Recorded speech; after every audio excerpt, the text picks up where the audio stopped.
on the House side, it's relatively simple. We have a single consolidated package of legislation that is coming from several different committees that have jurisdiction over different parts of the U.S. healthcare system.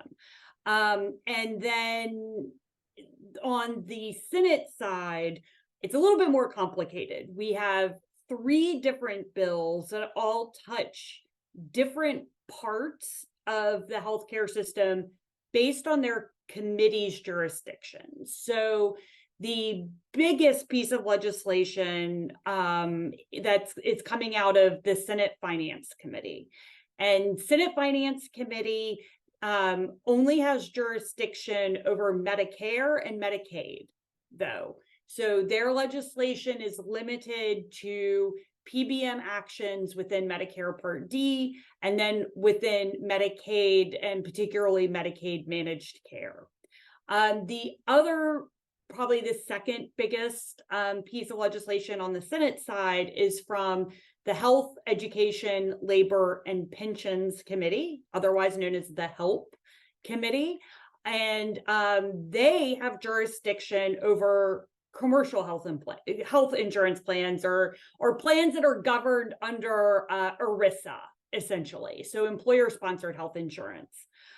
So they likewise have advanced PBM legislation. But then, not to be forgotten, we actually have the Senate Commerce Committee, which has jurisdiction. Primarily, their legislation works through the committee's jurisdiction over the Federal Trade Commission. And remember, the Federal Trade Commission is currently investigating PBM business practices. But through the Commerce Committee's jurisdiction over the FTC, this legislation uses the FTC as an enforcer of PBM contracts within both the commercial and the Medicare and Medicaid, because the Commerce Committee also just has broad jurisdiction over any kind of interstate commerce. So that definitely captures all of that. So the Commerce Committee moved first back in March of this year. The Senate Help Committee moved second. They advanced legislation back in May of this year.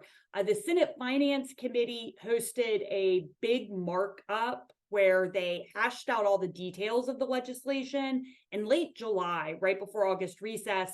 We didn't, however, get bill text until late September.